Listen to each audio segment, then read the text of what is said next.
चार हूँ और फिरौन के खिलाफ नुबत आजमा जो है मैं उस जुर्रत गरीब का आईनादार।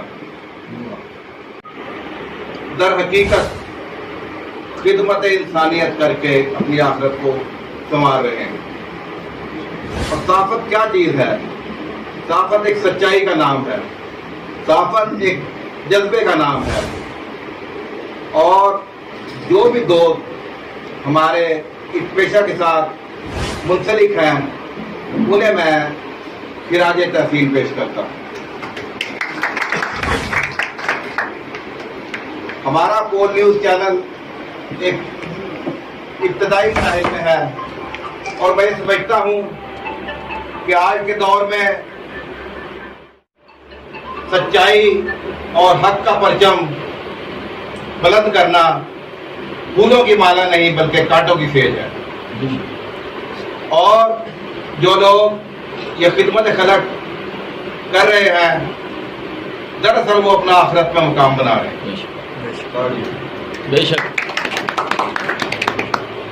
हमारे नौजवान साथी इनके लिए बजाय इसके कि मैं इनसे सवाल करूं कि एक अच्छे साथी में क्या खूबियां होनी चाहिए, 2-3 पॉइंट बताना चाहता हूं आपको।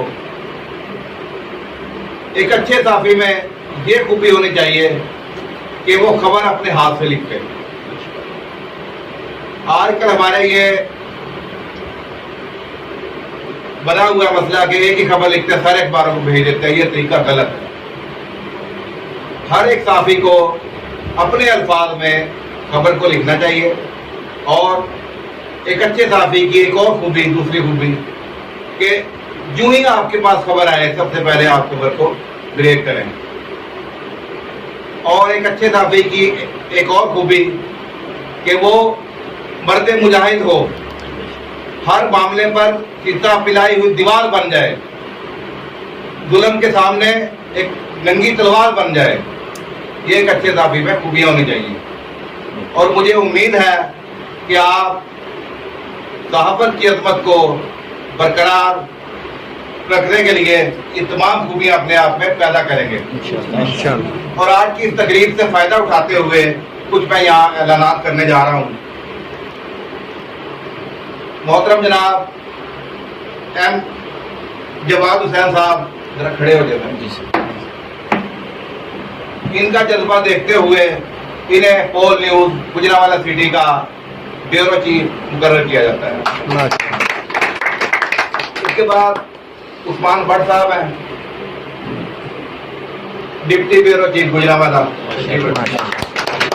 एम सजाद कम्बोज नुमाइंदा खसूसी और बिलाल शेख साहब भी नुमाइंदा खसूसी। ये हमारी टीम होगी जिसमें मजीद शामिल हो वो इनसे रब्ता करें। और यहाँ पर मैं एक शख्सियत का जिक्र करना चाहूँगा। मेरा ताल्लुक क्योंकि पाक इंटरनेशनल मीडिया अलायंस रजिस्टर्ड से भी है, इसका बानी हूँ मैं। और आज की अजीम शान तकरीब से फ़ायदा उठाते हुए गुजरांवाला के इंतहाई सीनियर साथी जनाब मियाँ मोहम्मद रफ़ीक मार साहब को पाक international media alliance registered Gujranwala division का सदर बनाने का नाम माशाअल्लाह। और उनसे उम्मीद करूंगा कि वो अपनी सारी टीम मुकम्मल करेंगे इंशाअल्लाह। बहुत शुक्रिया, बहुत शुक्रिया।